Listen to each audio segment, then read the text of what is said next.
Ladies and gentlemen, can I welcome you all to this path-breaking, actually, event in this room. Thank you very much for coming.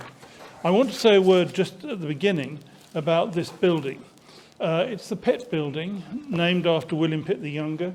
The youngest Prime Minister became Prime Minister in 1783, became Prime Minister at the age of 24, almost as young as David Cameron, and he was an alumnus of Pembroke College. This building was completed in 1833 and housed the printing and publishing offices of the Cambridge University Press for over 100 years. And it's a historic building in terms of Cambridge's world-class publishing that's taken place in many ways. The press has now moved on to the outskirts of the city, but this was the centre of what happened. And of course, including a lot of interesting arguments and discussions about freedom of speech, freedom of expression, and all the various aspects which were important to Cambridge. We're absolutely delighted to hold this event this evening.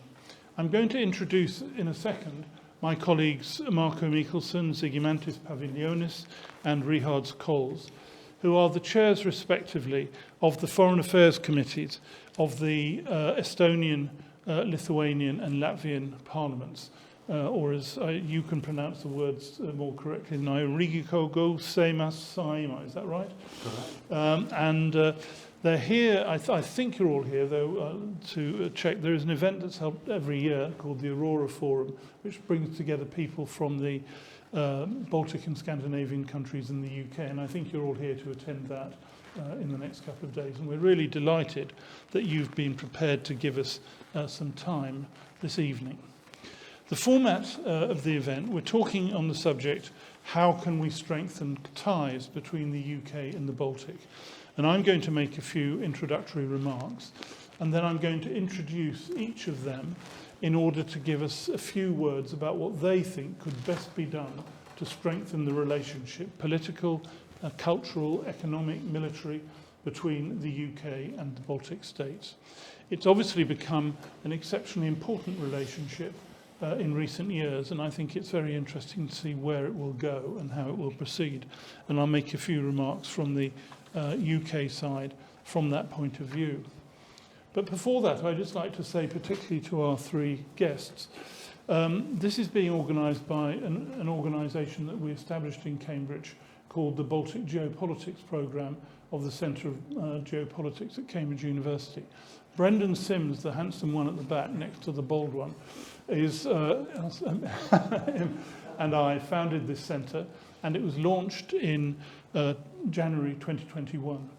We had an event, an online panel, because COVID was coming on in June 2020 to mark the 80th anniversary of the Russian takeover of the three Baltic states in 1940, which we wanted to mark. And we were delighted by the level of interest there was. There was a lot of people interested in this. And so Brendan and I discussed it and thought, well, could we proceed to developing a real programme of activity in this? And I'm always be grateful to Brendan because he said that we could, and so we have. We're funded by generous donations from various people. We're trying to build our academic strength, and our first appointment was Donatas Kupsiunas, who's pretending to be the cameraman here tonight, but actually is a distinguished academic. And we've made a second appointment, Klaus Mertens, who is going to start on the 1st of December. So we're gradually building our capacity. As I'll say in a second, the tradition of studying Baltic matters, even Scandinavian matters, is not as strong in Cambridge as in our opinion it should be, and so we're very keen to develop this. Our ambition is to appoint a professor of Baltic studies in Cambridge in 2025, but we have still a lot of work to do to get to that point, but that's what we're trying to do. We've so far held over 53 different events, both online and in person.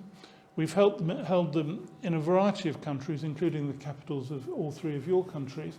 We've had events of various kinds there, and also in other countries in the region, Gdansk, Helsinki, Copenhagen, and so on. And we're very keen to operate with our network of 20 universities that are in our network in all of the countries around the Baltic Sea, including your own. And I'm glad to say we've had very constructive dialogues with those people, because they've been keen, I'm delighted to say, to work with us, and we've been keen to work with them to take this dialogue further forward. And indeed, one of the ways of improving the UK-Baltic relationship that I want to highlight is to build this network of cultural, educational relationships, which I think is a very important thing to try and do. The history of the UK-Baltic, I've given you a copy of an article which Brendan and I wrote at the time that the centre was founded in 2021, setting out this history which goes back over 1,000 years in different ways. But in more contemporary history, it has been a very important relationship for Britain. It's gone up and down in various ways, but it has been a very important relationship. Brendan will correct me on this because he's the historian and I am not.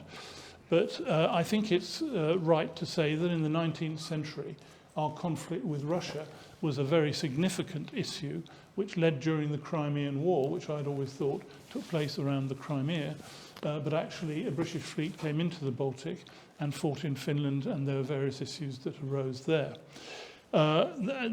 Similarly, before that, the conflict with Napoleon led us to have various conflicts in the same kind of way. However, by the time, and it led to the situation when, at the first independence of your countries, the British Navy and British forces played a significant role in assisting your countries to independence. And it was an important dimension, admittedly largely out of a concept of fighting Bolshevism at its core. But I think some of your historic predecessors have acknowledged the importance of Britain to helping your countries to be where you are. I think in the 1930s it became a more tepid relationship, if that's the right way to put it.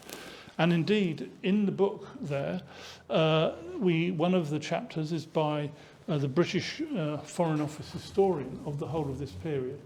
And he says that when it came to 1991, internal memoranda within the Foreign Office saw the Baltic as a natural entrepot for the trade relationship between Western Europe and Russia, rather than as countries to be supported in their own right. And there's always been an up and down relationship between British approaches to Baltic independence over time. But I think it's fair to say that since the second independence of your countries, the UK has been a very strong supporter and ally of your independence in a variety of different ways. It included very strongly supporting your joining the European Union and NATO, and seeking to have relationships across the wide range of historical and trade aspects that were there. And we've had a news story in the last day. David Cameron, the former Prime Minister, has become the new British Foreign Secretary. In fairness to him, when he was Prime Minister, he and his colleague William Hague in 2010, for 2 or 3 years afterwards, gave a big priority to trying to build the link between the UK and the Baltic states and the Scandinavian states. Our colleague David Cairns there, who was ambassador in Sweden at the time, can again give more detail of that. But I think it is indeed the case that there was a genuine UK engagement from David Cameron, not simply to deal with the so-called great powers in Europe, but also to deal with the smaller countries, including the Baltic states. And as a result of all that, we got to a situation where the GEF has been formed, which is a genuine military relationship, which is important and strong, more flexible in many ways than NATO in its ability to deal with various aspects of what is happening. But of course, with Brexit, not a decision I supported, but was voted for by the British people, the question arose, what would be the relationships? What would be the relationship between European Union membership, NATO membership? How would these things all relate together? And I think there has been a strong approach to try and make sure that there remains a strong relationship. If there is a change of government, John Healey, the shadow defence spokesman who'd become our defence secretary, I've spoken to, is a very convinced supporter of this relationship, and in particular, as a convinced supporter of putting more priority into getting the GEF to work more effectively with your countries and with others to really make it work. And I also think, as a matter of fact, that if there is a change of government, there'll be a bit of a shift away from the Indo-Pacific focus, which Boris Johnson in particular as Prime Minister sought to promote. So my story is that the UK-Baltic relationship has always been very important. It's had ups and downs in trade, political affairs, defence and so on. It's now very much on an up. The commitment of British forces to Estonia as part of the NATO forward line against Russia has sharpened that very clearly. And in addition, of course, the Russian invasion of Ukraine has made the salience, the importance of this, even far more important than it was. So this comes at a very timely moment, this event. We're honoured that you've come. And what I'm going to do is to go to each of you in turn to ask you to give a few remarks, both on the relationship, any criticisms, praise, whatever you think is the right thing, and then any ideas you have for how we could strengthen this relationship, and then we'll move to a wider discussion. So our first contributor is Marko Mikkelsen. He's the chair of the Foreign Affairs Committee of the Estonian Riigikogu. He's a journalist. He represents the Reform Party, a Liberal party, in the Estonian Parliament. First elected in 2003 as a member of the pro-Patreon Res Republica Union. Served in Parliament since 2003 with a wide variety of different responsibilities. He graduated cum laude from the University of Tartu, which, for those of you who don't know, is a great historic university at the centre of Estonia, and where my wife's mother also studied as a medical student before she had to flee the country in 1944, and got a master's degree on a subject related to the recent history of Russia. So we very much look forward, Marko, to hearing what you have to say. Speak from there if you wish, or come to the rostrum, whichever you prefer. Yeah, whatever, it's best. Maybe I stand up for this introductory remarks. Thank you very much indeed, Charles, and it's very honored to be here, invited to Cambridge to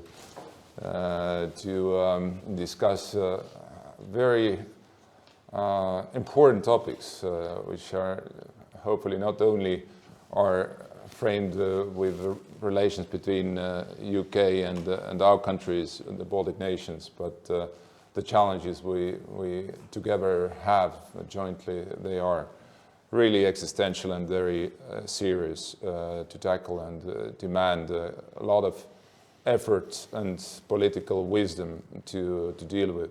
But while I'm the first one of three to speak, then I cannot obviously praise our friendship between Richards and Žygimantas. Actually, this tells you the story about how close are our nations, Estonia, Latvia and Lithuania, and how good is a cooperation between our small nations who have a very similar history, at least during the last 100 years, and we have very similar challenges. We call each other Baltic musketeers, and actually this is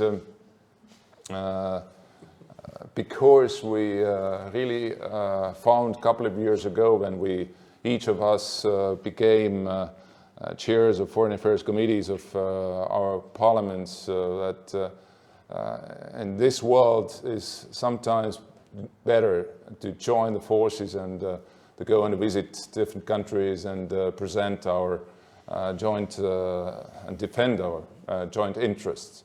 Actually, the first time we went together abroad was in April 2021, and we went to Ukraine, not only to Kiev, but also we visited front lines.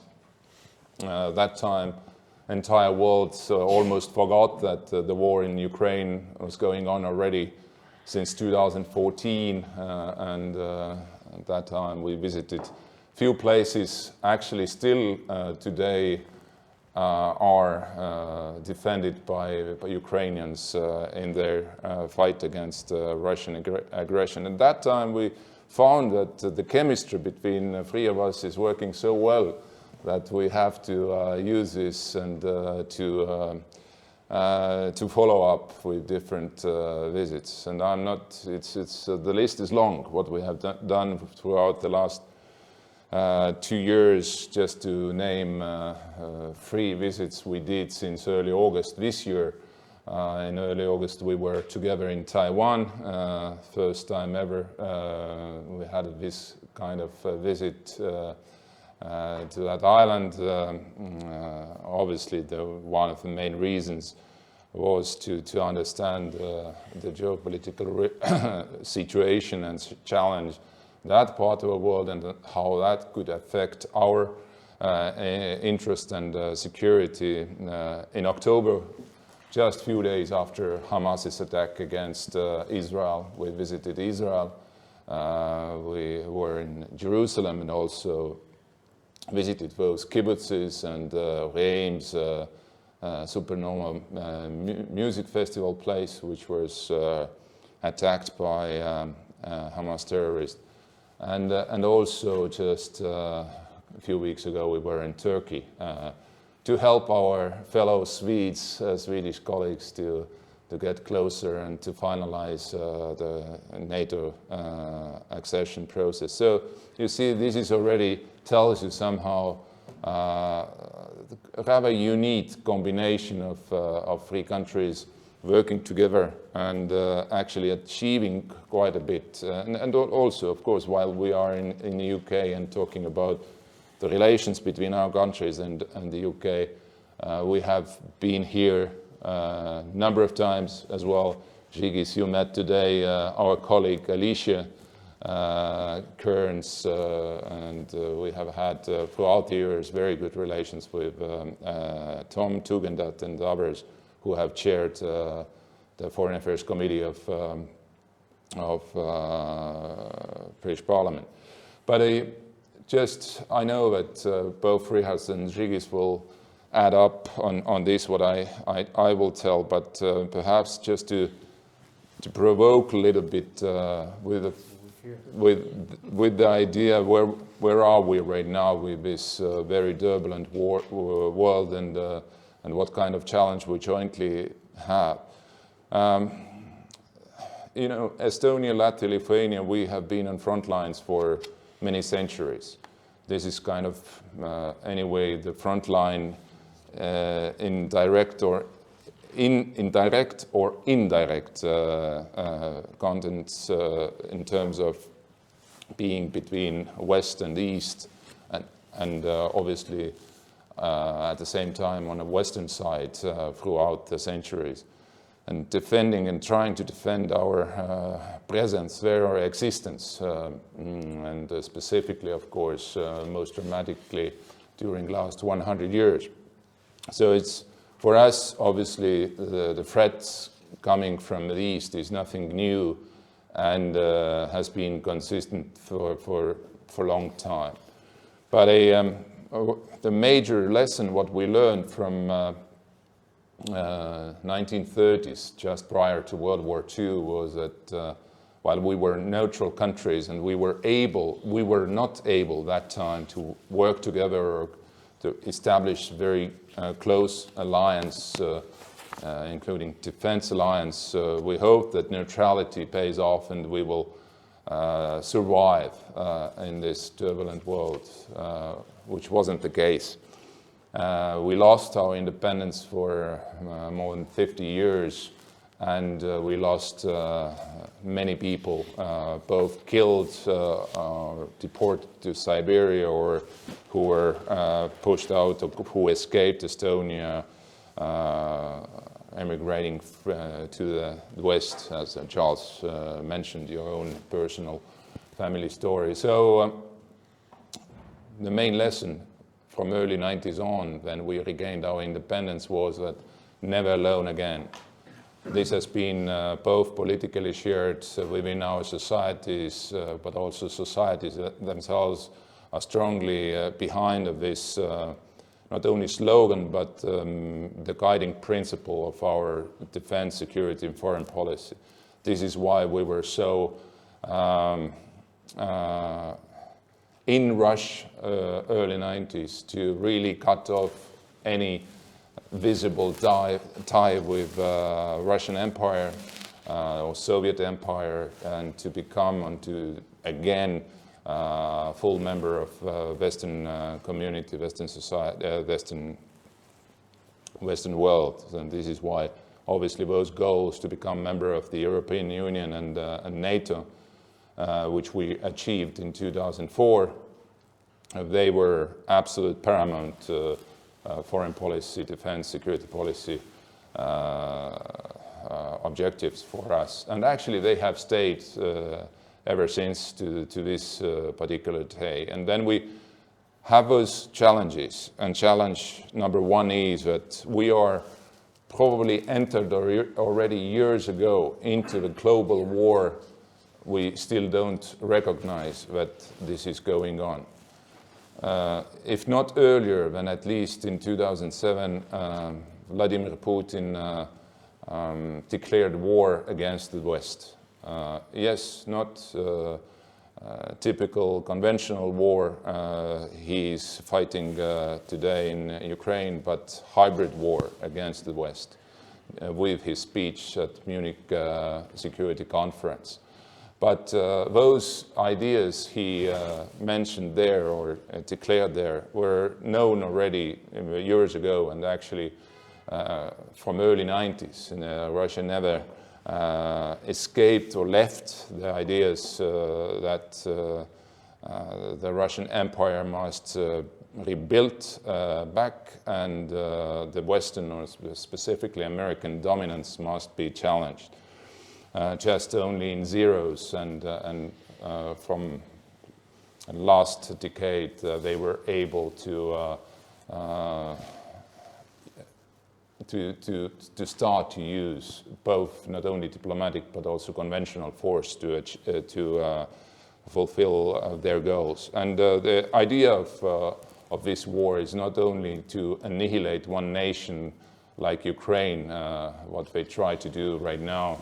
And unfortunately, this war is going on in not the best possible trajectory we would like to see right now, because our help is not substantial enough yet for Ukrainians. But also this very goal of this war against the West is to dismantle existing security architecture in Europe, to divide us, Europeans and Americans, to push Americans out from Europe, and to help Chinese to rewrite or redefine world order by the mid-century of this century. So what we see today in Ukraine, what we see in the Middle East, the challenges in the Far East or East Asia are all connected with each other. And sort of axis of evil, or if we may call it, between Russia, China, Iran, also North Korea, has, if not formally established today, but we see their interest present everywhere where the conflicts or wars are going on, and they're actually the position of joint Western interests are challenged in Europe, in the Middle East, in Sahel region, or in the Pacific region. And this is my last point here, is that why these relations between the Baltic nations and the UK are more important today than ever before. I agree that actually since early 90s we have enjoyed very, very good level of relations between our countries, and those are not only described by the presence of British troops in Estonia today, which is highly recognized and appreciated by our people, because that our defense and deterrence is based on our own efforts, what we do for our defense. We spend more than 3% of GDP starting from next year for at least for the next 10 years on that level, and not only Estonia but also Latvia and Lithuania do the same. But also the second very important pillar is to have a major world powers, including also UK within the NATO, to deter any possible threat might appear on our borders, and specifically, of course, to deter Russia to widen its war efforts against Western allies. So this is where I think we have to today focus our efforts, both political, military, and diplomatic efforts, is to help Ukraine to win the war. This is number one, the number one goal and most kind of important goal to achieve with. That means not only Ukraine will win this war, but Russia must be strategically defeated in this aggression they launched against Ukraine in 2014. And only then we can say that we have established a sort of ground for stable, peaceful Europe. We can enjoy all variety of relations between our nations. But today, as I said, we're not doing enough. Russia has initiative right now in Ukraine again. Russia is producing twice as much shells per year than West collectively can do right now. You know that there is ideas to start negotiations with Russia and somehow to halt the war or so. That would be a huge strategic mistake from our side to think that calming down or freezing this war could somehow help us out from this cycle of wars. The only way how we can restore lasting peace in Europe today is, again, Ukraine is ready to fight. Ukrainians are ready to fight. I was in August last time on the front lines in Ukraine, and the spirit is high. They're only asking that please don't send us 10 tanks, send us 1,000 tanks, send us enough equipment and ammunition they can push Russia out. And that's what we have to do. And this is where our nations also and our leaders and political and diplomatic efforts are focused on, and I hope that we can do it jointly. Thank you.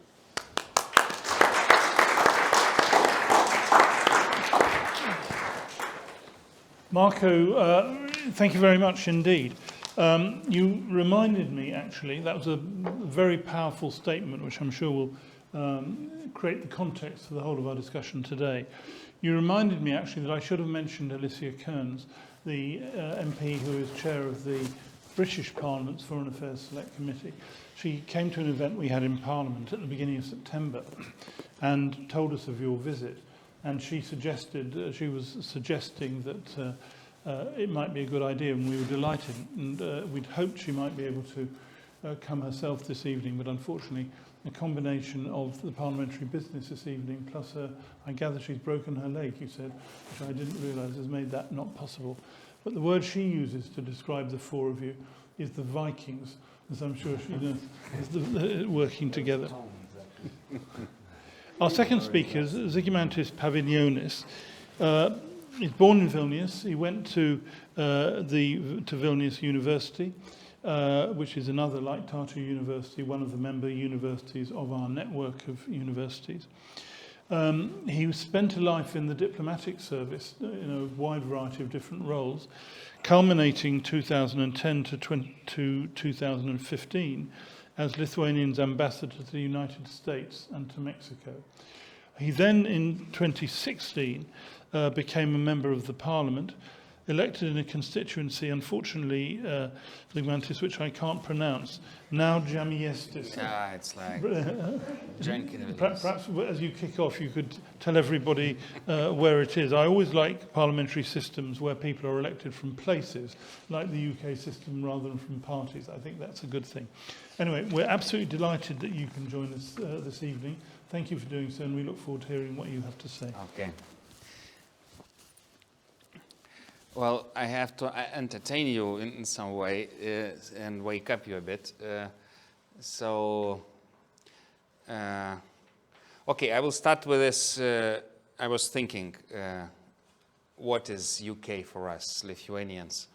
And I was ambassador in America for some time, for 5 years, and I was always telling to Americans that you are like our software.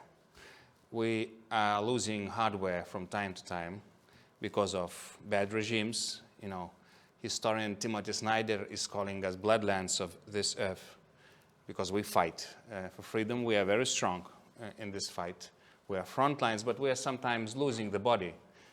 And our body usually is emigrating to UK and America. At least in Lithuanian case, this is like this. This is like 1/3 of my nation is somewhere there.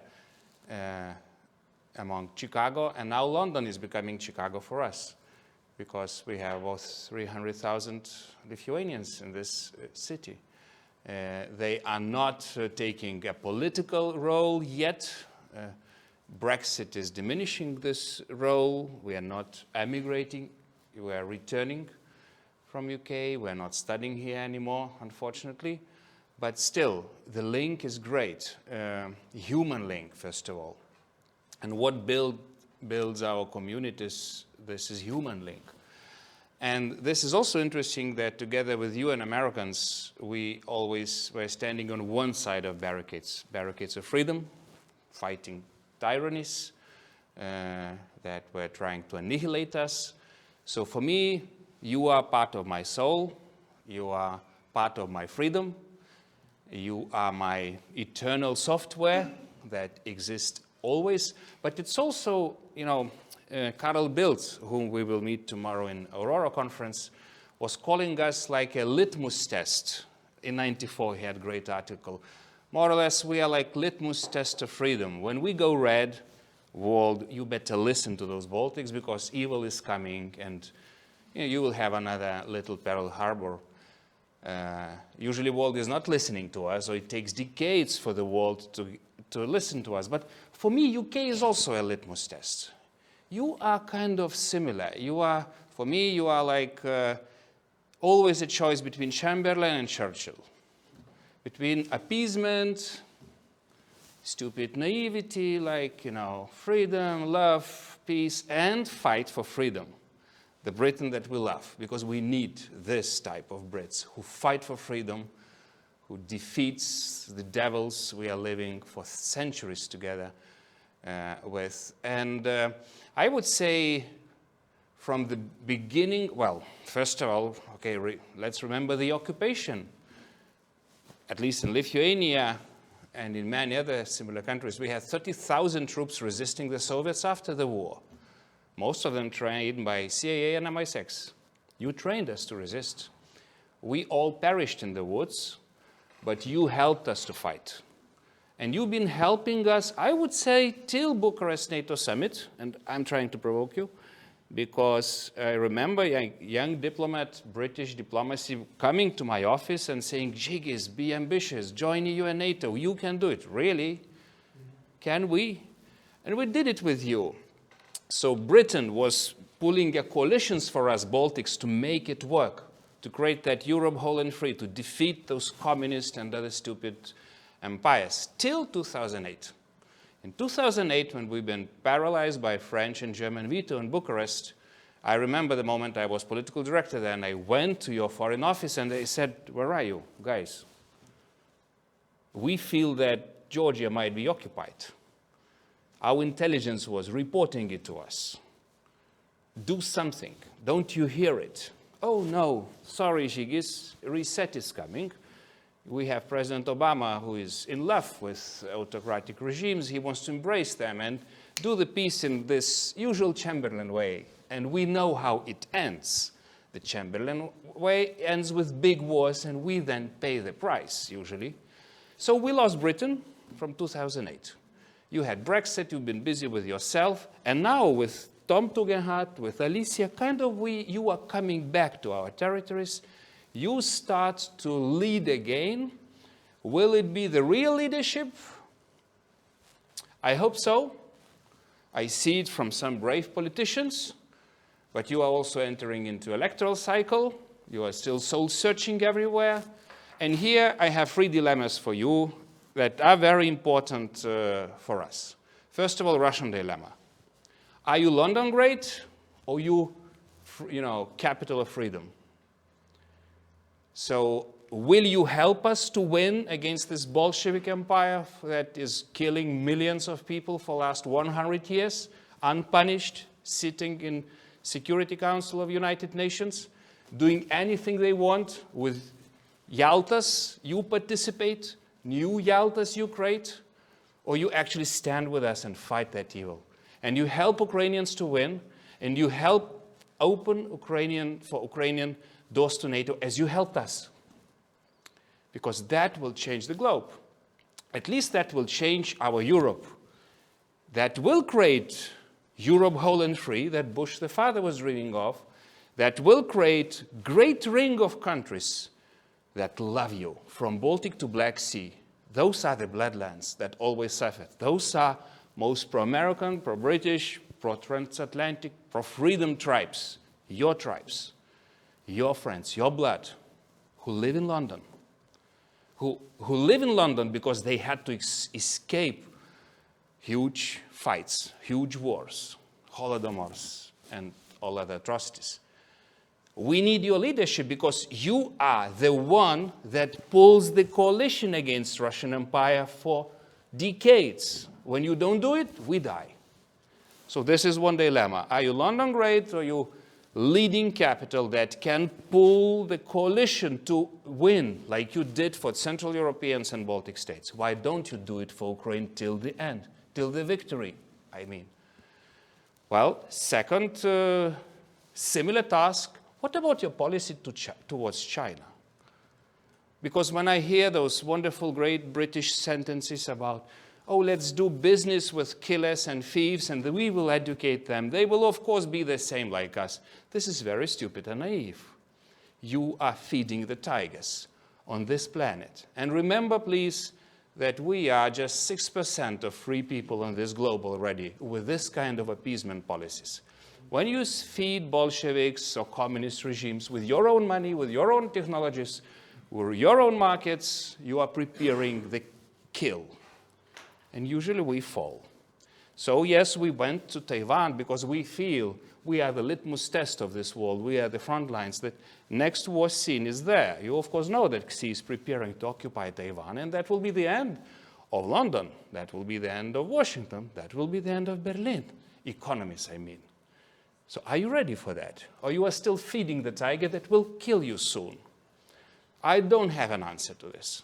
So that's second dilemma. And third is a bit kind of maybe easy, maybe not. You are the only one that can handle Washington with us.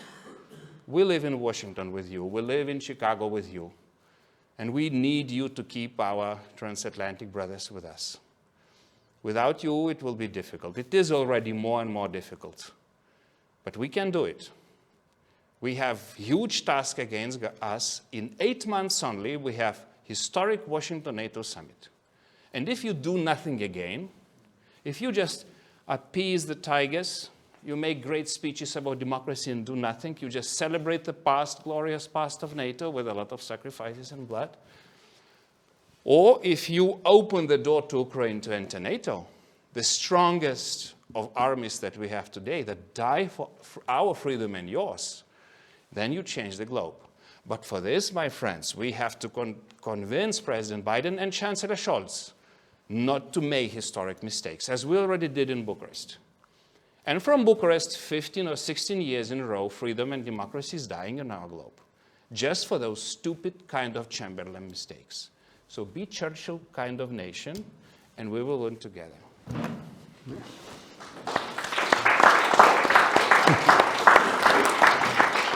Wasn't it? Thank you very, very much indeed. That really was an exciting provocation. And I can tell from just looking at the faces in the room that we're going to have a very good discussion about this in just a moment. Our third speaker is Richard Kols, who's a Latvian politician, member of the 14th Parliament of Latvia, and chairman, as we know, of the Foreign Affairs Select Committee. Head of delegation at the OSCE Parliamentary Assembly, and also represents the Parliament to OECD.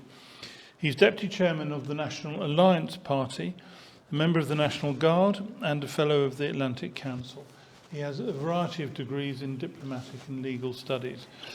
Richard, we're very grateful that you're here today. Do you want to speak sitting down? I would love to ask your permission to do that. I'm also with injury and recovering. You're doing if very that is well. okay with the audience. You're struggling. It's no disrespect, I'm just... No. It's absolutely great. Go ahead. You know, and thank you very much. I learned the Latin, the tibia and fibula have been snapped, so I'm recovering right now. Well, thank you. Thank you very much, Professor Clark, for having us here tonight, today.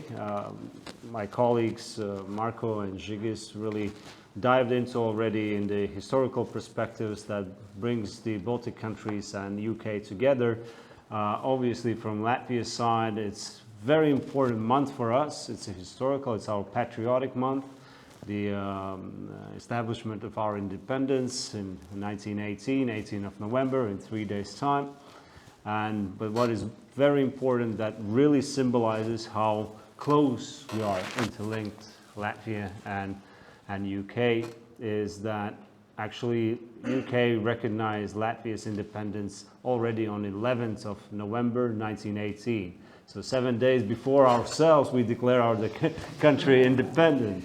So it was with the Lord Balfour who confirmed in writing UK's recognition of our independence. And since then, of course, the relationship has been very close up until our occupation during the Second World War. And we absolutely are thankful to you for also for non-recognition policy that you stood all those 50 years that we were under the Soviet occupation. It played out, of course, you mentioned our, Professor Clark, our second independence. There's no such thing. This should be very clear for you. The wording matters. We regained our independence. We never lost it. We were under occupation. Therefore, those 50 years of non-recognition were so important. The continuation of our state was there. We had embassies in UK, in Washington. They were operating. So Latvia's state was alive. Yes, we were occupied under the Soviet occupation, but still the spirit, the statehood itself, it lived on. And yes, you asked me the question, did the Baltic Way and peaceful revolution facilitated the collapse of the Soviet Union? Well, we would definitely, who from the Baltics wouldn't say yes, we were instrumental into that. But I would argue actually what we're witnessing right now, 30 years after we regained our independence, this is exactly the time when the Soviet Union is falling apart in front of us, is collapsing. This is the moment. This is where Ukraine is in the front line and fighting this totalitarian regime that is nowadays Russia's Federation under Putin's rule. And this is exactly where we see that what we didn't accomplish in the 90s in regards to Moldova, to Ukraine, to Georgia, this is happening right now. And this is how we view the Russia's aggression of war in Ukraine as existential, not only to us, but to the whole Western world, democracies, rules-based international order. And with this, of course, comes the interlink, the relationship that we so much cherish between the Baltic countries and the UK. It is to the framework of NATO. In the past was to the framework of EU. We were actually all the time after the referendum on Brexit, constantly, whenever I met British colleagues, you know, whatever is the result, you're always, you know, fast track, just snap it. We're going to facilitate that. We've been advocating. I know the internal dynamics that were at the time when there was huge kind of, I don't know, the emotions on the European leadership. We should punish UK severely. How dare they exit, right? So it was also the notion that the harsh treatment should be also so that it serves an example to others. Because you remember at that time, there were rumors across Europe, Netherlands, Italy as well, different. And politics stood strong on really putting all the vetoes possible on any such a treatment towards UK. So I think that is something that our governments, our parliaments have really the mutual trust that has been built throughout the years is really following in even after the Brexit, the cooperation. Professor Clark already mentioned the importance of GEF, the establishment of GEF in our region, the 10 countries' involvement in that is under the UK's leadership. It is instrumental and crucial, especially in the time of upcoming enlargement of NATO. We hope by the end of the year Sweden will join NATO, but that brings another challenges. We have the cooperation format, the Nordic Baltic format. Is the government level, is the parliament level.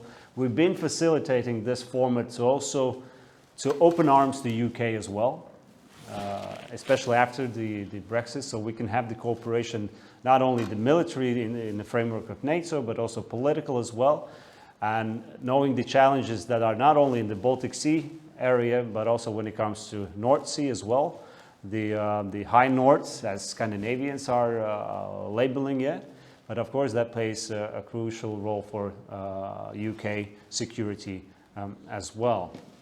So in this regard, I would say that Professor Clark mentioned tomorrow we are joining the Aurora Forum. The Aurora Forum was created in order to facilitate this partnership, informal partnership. We have different formal, you name it, but informal, it's really when to bring together experts, policymakers, and think of the future challenges that we will face in respective regions of our, interest. Last but not least, it's not going to be the last and not the least, and definitely not those who know me.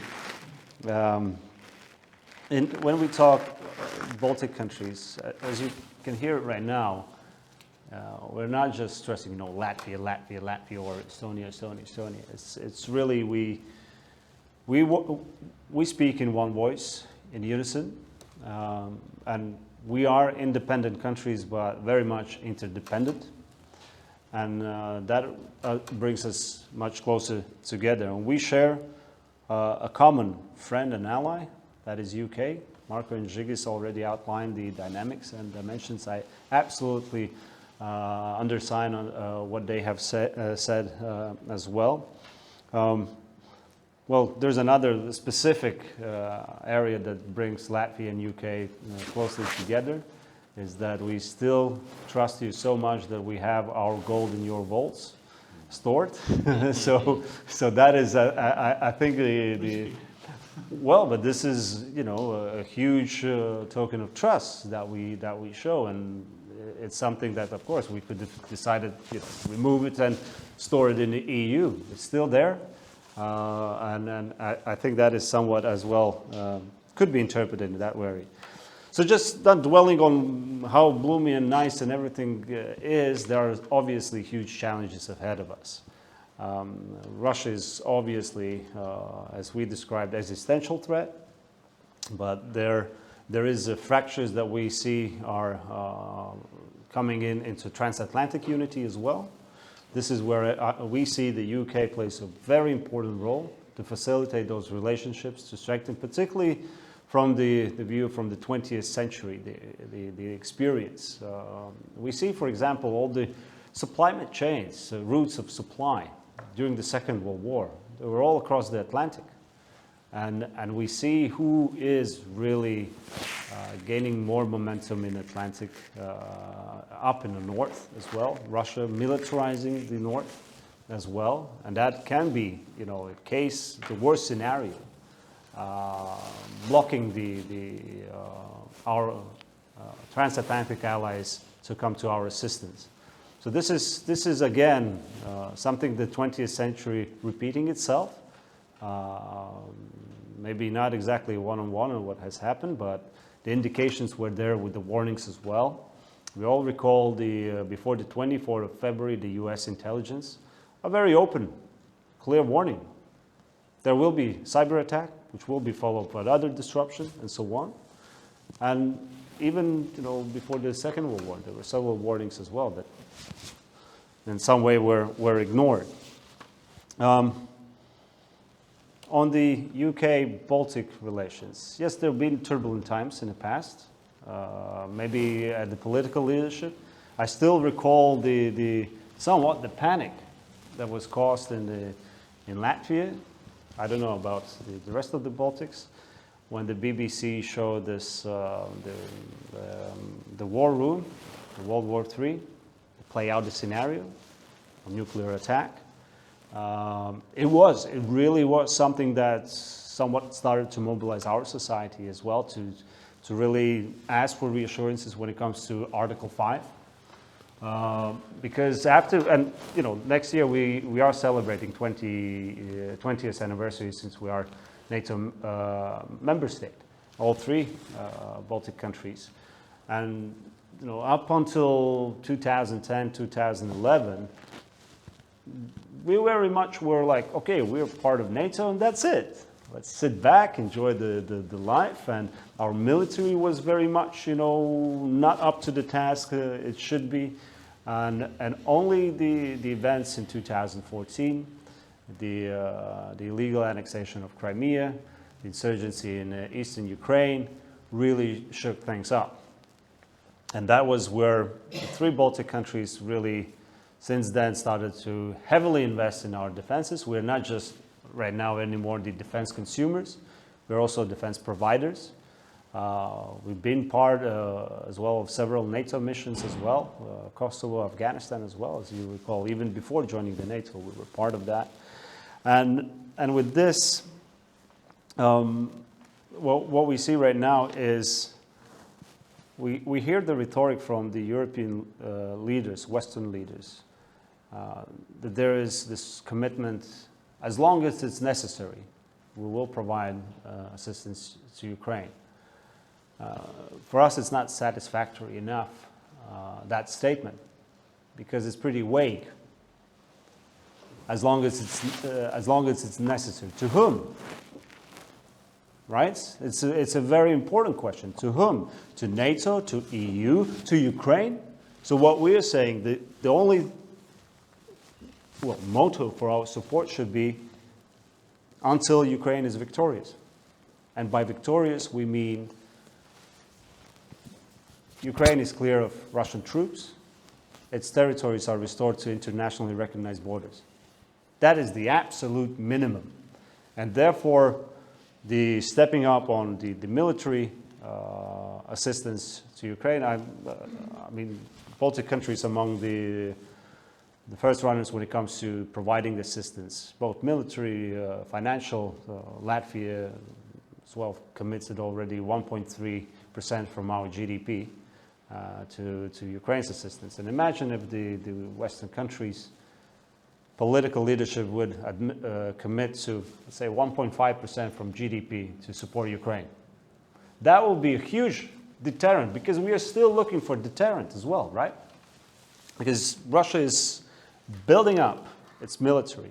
It's stepping up on military expenditure, 6-7% from GDP. The factories are working 24/7. Civil sector is lacking labor because all of that is being sent to the military manufacturing. And again, this should be asking the Western countries, doesn't it remind you anything? Who are building up for some? I mean, we saw it with Nazi Germany, the huge military buildup. And all over there were sentiments that, there was wrongdoing against Germany. I mean, Russia is thinking the same way right now. Certain things that what happened, Putin said, biggest disaster in the 20th century is the collapse of the Soviet Union. those sentiments do matter when it comes to policy drafting. And we should, and this is what brings us together, Baltics and UK. We're not that easily tricked with different BSs from autocratic countries. We have very much developed the sensor detectors of manipulation, covert activities, and that has made us more resilient towards those who are trying to undermine our democracies or country as such. I will stop here because I look forward more for Q&A than monologues from our side. Thank you.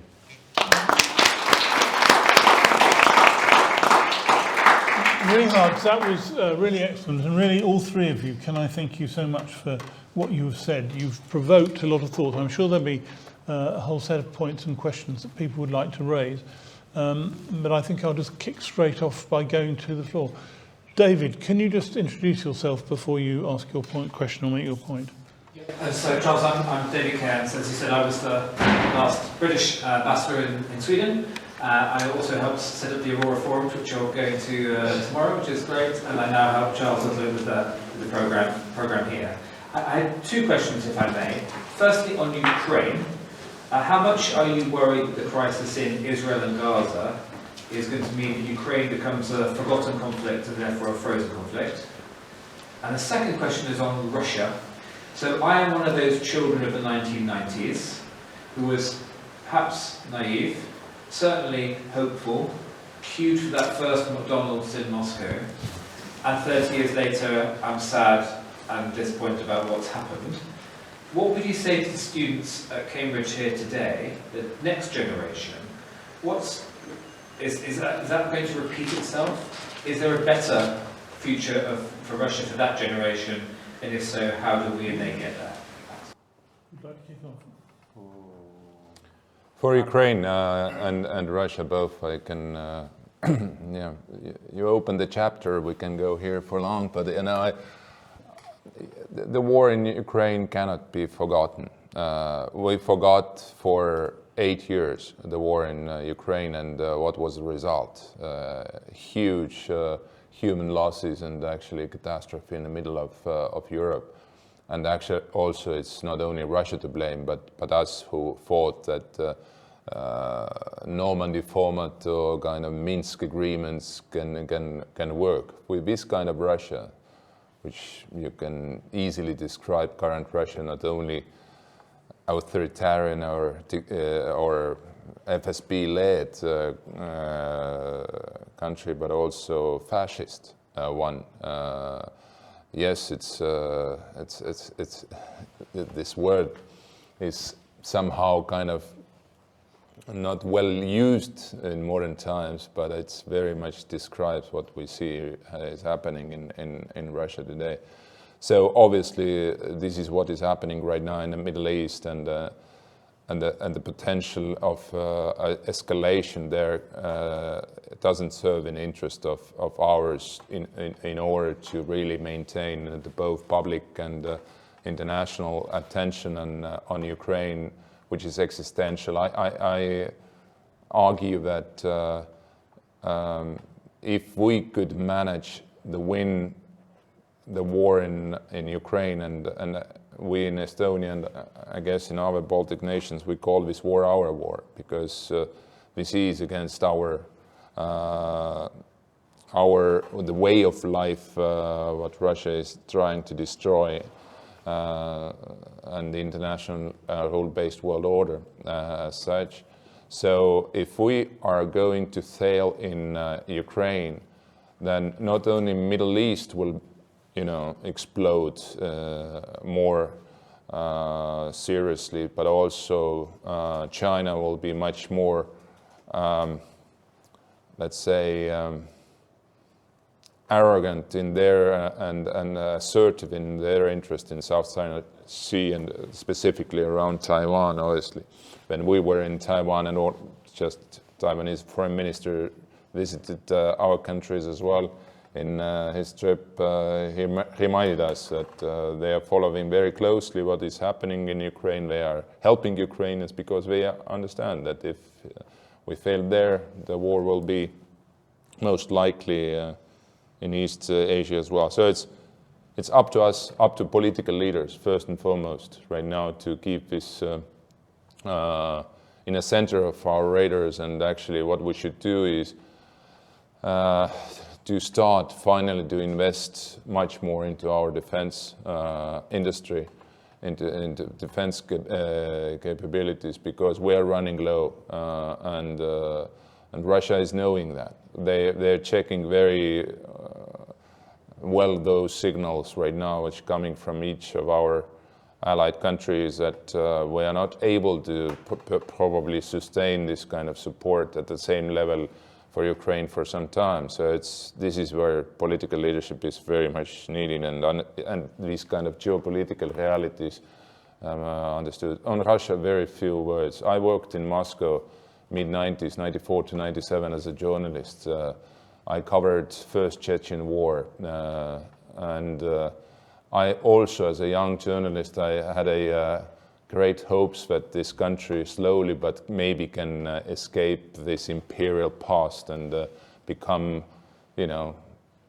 not normal perhaps, but at least the country who can behave in terms of international norms and order. But at the same time, specifically when I covered Chechen war and I saw those atrocities, what Russians did that time, tens of thousands civilians, their own citizens were perished. I understood that they are not, let's say, they have not left this imperial past behind, and they would like to hit back. So it's when I made interview with Dudayev in February '95, he said that this is war for 50 years. I thought that he's under every stress and perhaps don't know what he's talking about, but 30 years is gone, and we have seen the wars in Georgia, Syria, and Ukraine, and some other places. Rihad, Yes. please. On Middle East, obviously the facts, it diverts the attention. On 7th of October, the main question should be for policymakers to ask, to whose benefit? What has happened is actually plain. Well, Hamas, obviously, it's a puppet or a proxy for Iran, and even for Russia as well. They're being in the neighborhood actively in Syria with Wagner Group as well. I don't exclude as well training and facilitating military equipment as well to Hamas. This is a test as well for the US, a massive test. Again, this is my subjective opinion, perception, what might have happened. And why it's also very important for US how they react and how they act is that we heard last year, this year, suggestions that, offers to Ukraine that if there is peace negotiations and so on, that US might provide the security guarantees similar to Israel, the format. So right now, if US fails to provide these security guarantees, imagine how Ukrainians can interpret that as well. And obviously that has brought a lot of polarization in the EU. We see it in the different capitals, not only on the rhetoric from the leadership, but also general population as well. It's polarizing topic, the stance as well. So that obviously plays into Putin's hands to divide the unity, spread distrust in democratically elected institutions, and divert attention from Ukraine. That is absolutely, I think, the interest behind it. It's evolved in that. On the your second question, which is for next generations. Well, I would say right now there's been questions as well towards me. How can you describe right now this civil society in Russia? And I always, in my reply, I quote a Russian writer, Astafyev, who said that You can wake up someone who's asleep, but you cannot wake up someone who pretends that he's asleep. So I think there is no vibrant civil society alive left in Russia, unfortunately. So therefore, if there's any change taking place in Russia, it will be spontaneous. If there is any change leadership, it's not going to be as the West looks, so well, we should invest in this character or that character, that he has a potential to be a next leader from the opposition and so on. It's not going to work. If it's going to work, it's going to be also from that spontaneous movement or whatever, will pop up new leaders or whatever. Or continuation of the regime, as, you know, what was the movie Death of Stalin, in a similar way. So this is something. Unfortunately, I don't see any bright prospects for Russia for coming years or even decades. And last point I wanted to make is that there's another thing that maybe brings this kind of still zombie, I call it a zombie nation right now, because obviously the general population is zombie to the degree that they're brainwashed, for 2 decades, constantly. And the perceptions are that still Russia is in Russian it's Большая держава, the superpower that, it's still superpower, exactly superpower, with the nuclear weapons and so on. And that very much goes to the military. Because what we have seen in Bucha and Irpin, the atrocities committed, and everyone, how can somebody be so cruel, so I mean, there's no words to describe. It's impunity. It's impunity that first the Red Army had after the Second World War. During the Second World War, none of them were tried. The Nazis were tried. The Red Army, what the atrocities they committed in Eastern Europe, none of them were tried. In Chechnya, what they did, none of them were tried. In Afghanistan, none of them were tried. And that gives the sentiment that I will be always protected by my regime. And I can do whatever I want, and I'm not going to be called accountable. So therefore, this is utmost, that's a very important point, which brings, again, the Baltics and UK together, is our drive to call the war criminals, the ones who committed war crimes, accountable for their actions. So that we really say that, we have the term, never again. It's now. Now, I'm going to ask you, Sig, if you've got anything to say on this. And then after that, I'm going to take a set of questions, any questions anybody would like to raise, and then I'll come back to close us with the closing panel. Sig. Yeah, just briefly, maybe searching for the differences, trying to educate each other. What's the difference in raising questions like this among the Baltics and you? We in Lithuania, and I think in the Baltics, we do not try to understand Russia, soul search. We look to London, we look to Berlin, we look to Washington, and we see Russia there. We see China there. We see will paralyzed. We see that you don't have a plan. You don't see the whole picture. And your question, what about Israel and Ukraine? It's very kind of usual question, because the West don't see the big picture. And for me, I'm not a historian, Marco is historian. For me, it's kind of little repetition of this Chamberlain type of Munich 38, 39. The big autocrats who now, march, not freedom, but they march on the globe, in UN, everywhere. I think they made a little deal, kind of 39.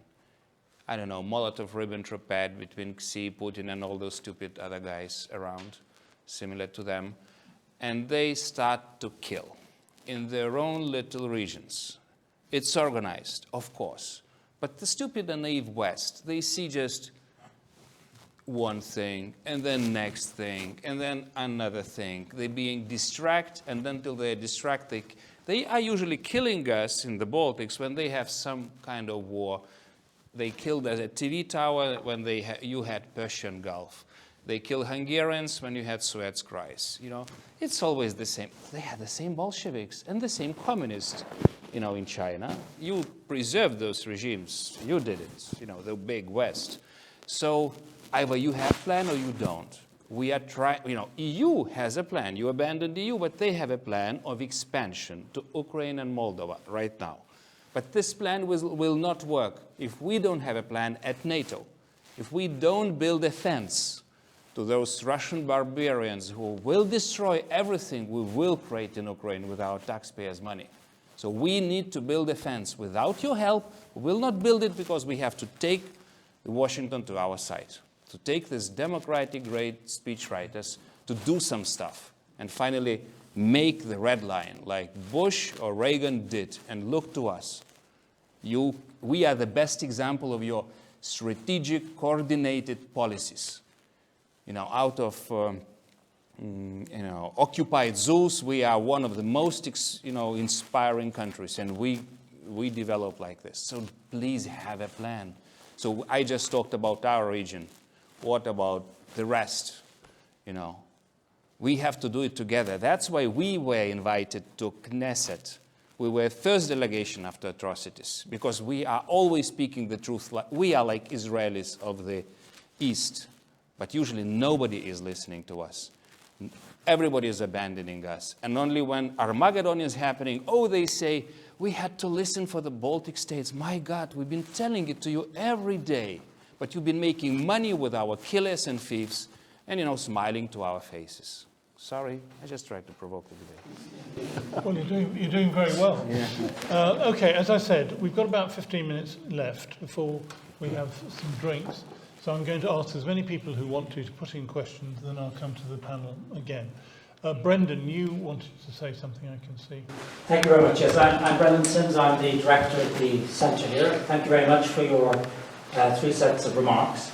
And my question really arises out of something that Zigis said, but it also was hinted at by the other two, and that is the question of the balance between the challenge from the PRC and the challenge from Russia. And I completely understand Zigis' argument that, in a sense, it is one challenge, and it is also, in certain respects, a coordinated challenge, how much we don't know.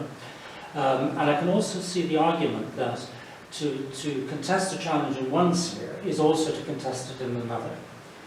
However, having said that, and here's my question to you, if you're looking at this from the point of view of the UK, obviously resources are limited. So my question is, what is it from your point of view you would like the UK to do? Do you want, for the sake of argument, the carriers to go east, or do you want them to go north? Where is it you would want the main emphasis to lie? Okay, I'm not going to ask you to answer right away. Other questions? Yes? Gentlemen, thank you very much. Can you just introduce yourself? I think I'm interested in. There are a number of points that I would like to raise with you. The one that really stands out is your reference to the Churchillian mindset. If we were to try and develop that, let's say from the bottom up, from the ground up within the UK, which group, which individual, where do we start with that? Thank you. Vina? Hi, William Wilson, I'm ambassador in the UK. I want to maybe provoke a bit. You also said that maybe we have lost momentum and Russia has gained momentum, especially also regarding narratives. And just a few days back, I think it was Politico said that the Eastern countries have now cut down to size again regarding how visible we are, regarding also more narratives. So maybe you can comment how.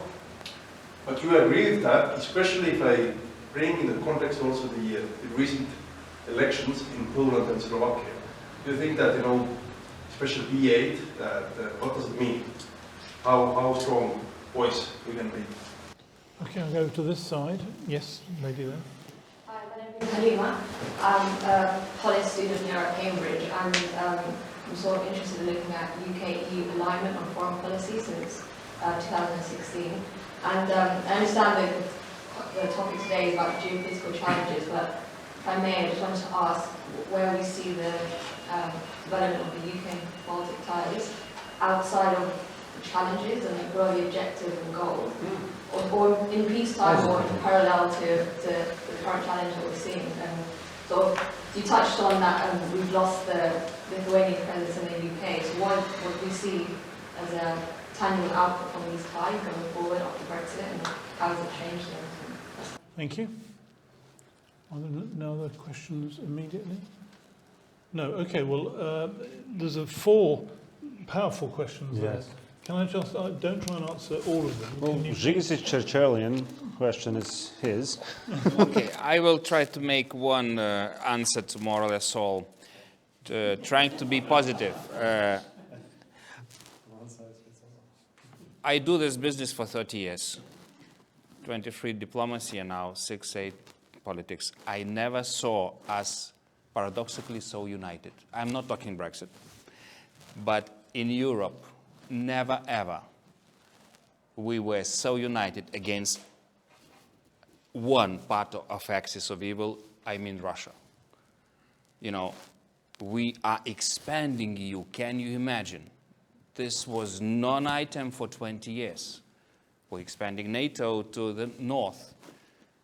But what I need from you, because I'm not able to fix Washington myself, though we try, you know, we go there like monthly, to make historic decisions at historic NATO summit. Just one decision, just really one. Start talks at administrative level with Ukrainians about NATO membership. You can call it invitation, but actually those are talks, administration to administration, to establish what does that mean, Article 5 in Ukraine. Do they really need boots on the ground? Maybe not. Maybe they need more air support. Of course, they need more weapons. Maybe they need more presence in the Black Sea, and it will be enough to win the war. Because as Baltics, having 1,000 years, some of us, experience with Russians, we say this is the time to kill the beast and fix it all. Fix 60–70% of the problems you have globally, because Wagners are everywhere. They create the wars. In those kibbutz, we were founding ammunition of Russian type, Iranian type, and Korean type. This North Korean type. So this is the same ammunition that kills Ukrainians. These are the same brothers of evil working together. Kill the Bolsheviks that Churchill wanted to kill 100 years ago, and nobody was listening to him after the First World War, actually. And what about the leaders? I would say you have now leaders everywhere. You have new leadership in Berlin. Berlin is turning well. You know, von der Leyen, German national security doctrine. You have more or less leaders everywhere, but we just need you to get the glue, to get Washington back, and glue it actually to Berlin. 2 capitals, 2 remaining problems we have till Washington in 8 months. Please help us solve it. Chancellor Scholz and President Biden. It's doable, actually. Actually, we did it. We did it. We entered NATO when nobody wanted us. We lobbied it with your help. And we did it. And look to Ukraine. The biggest army in Europe is Ukrainian. The most capable to defeat our enemy number 1, Russia, is Ukraine. We need them. We need to kneel and pray for them to enter. If we don't want to have our war on our own territories, where we will die as we did already. And last, thing to kind of inspire you, I feel like Britain 40s. You've been asking the same. And the Americans were like, waiting for some time. So if you learn that mistake, we are now Brits of this world, so please help us make that alliance for freedom and democracy, because we might die in 2–3 years. Thank you. Marco. Yeah, I'm also not going to plan to die. Definitely a fight, but this is not a similar world when we compare the threats and possible scenarios. What happened in 30s or during World War I. Definitely, there are a lot of speculation that this World War III is going on right now already, but it's let's see. Sometimes we need some time to understand where are we.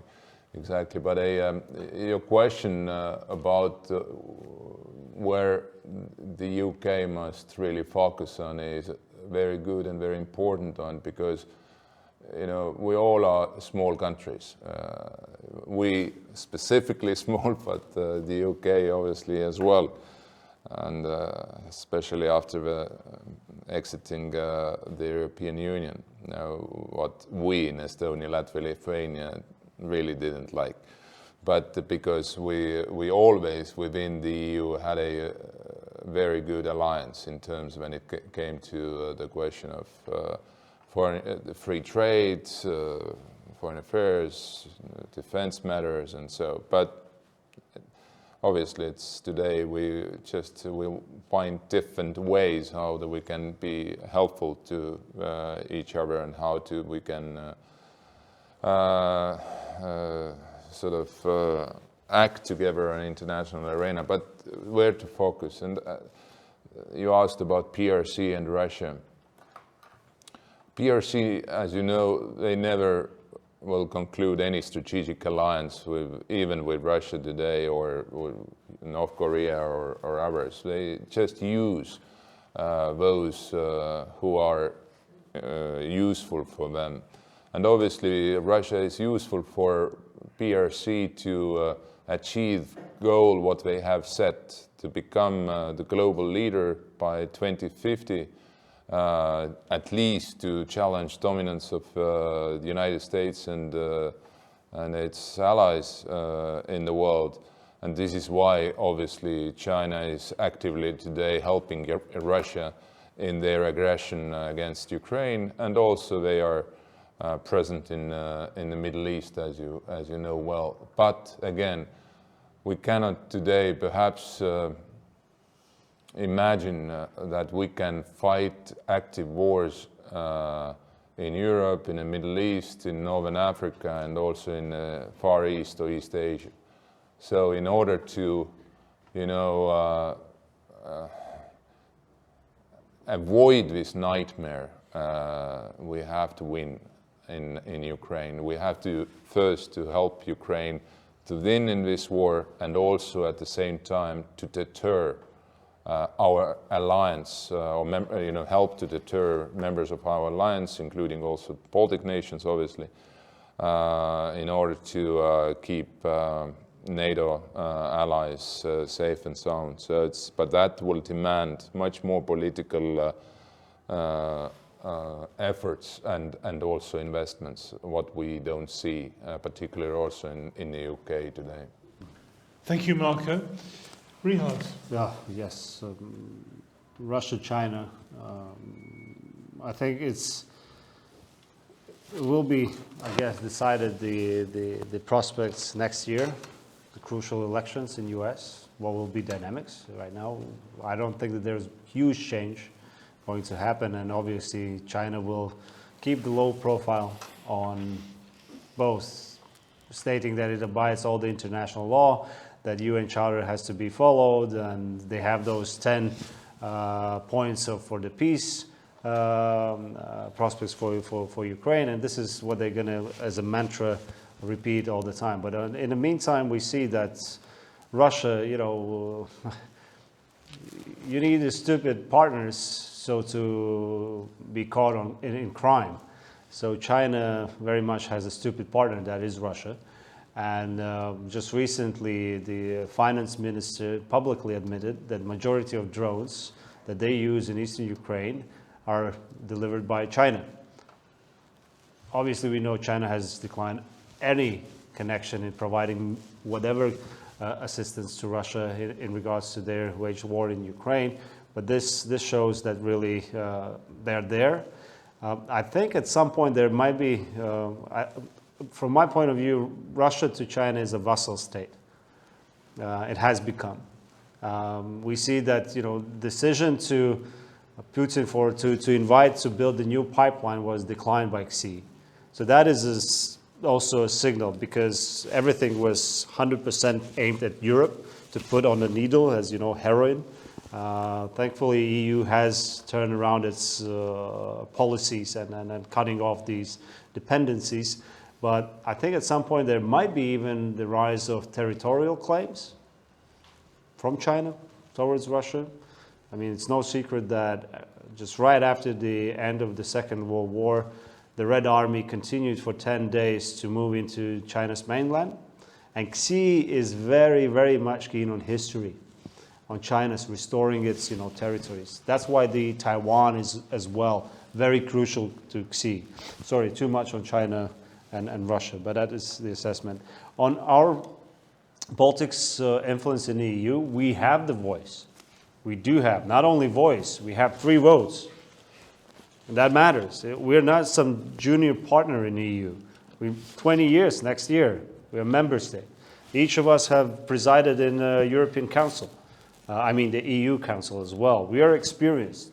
We know how to bring the alliances as well within the EU on certain topics, with engaging with our Nordic partners, engaging with the Central European colleagues.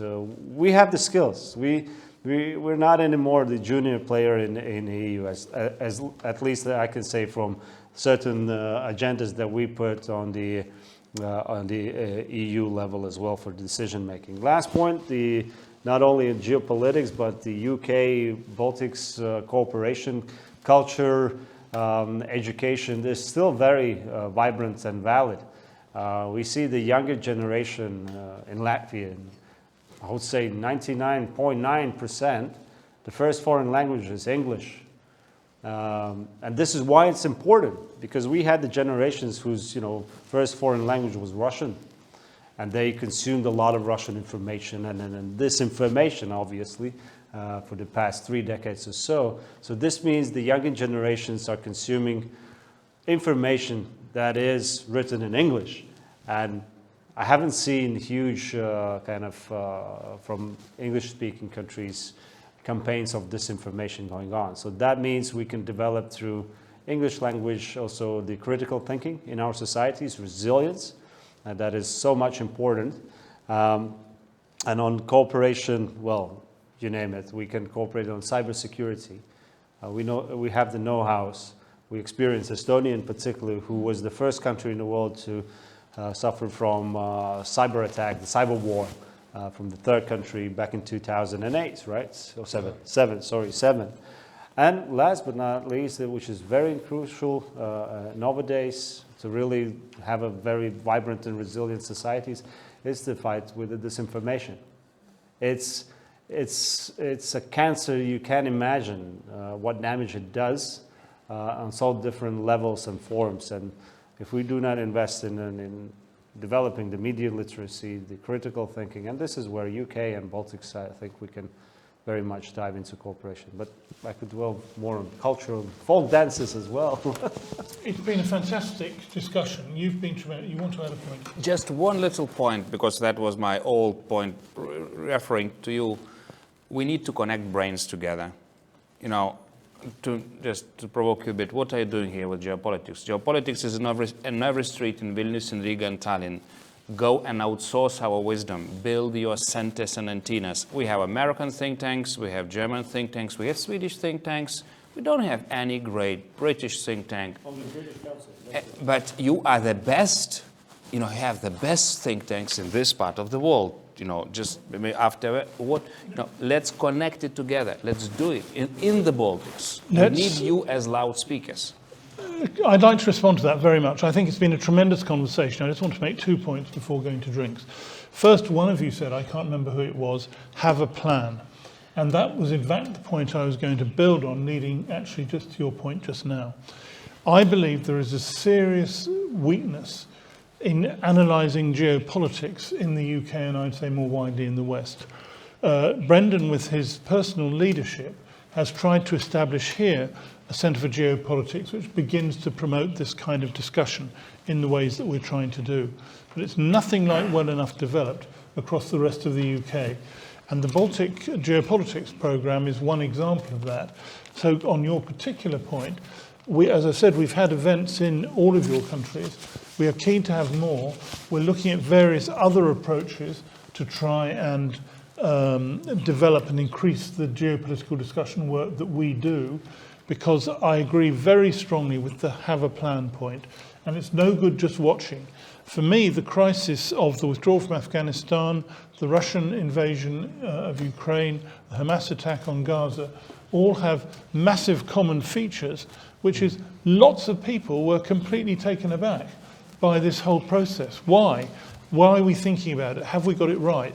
And that, for me, puts massive premium on our ability to think about geopolitics. I mean, our meaning UK, but in conjunction with you, to think about geopolitics far better. And that's really what we're about trying to do. And I pay tribute publicly to Brendan for his leadership in trying to provoke that kind of conversation. The second point that comes out of Have a Plan is what are the specifics? You mentioned cyber security. That is a specific area where collaboration can be tremendous. Some of your countries have got tremendous first-class digital work. Another completely different example, undersea behaviour, dealing with the communications across the Baltic Sea and into the North Sea and so on.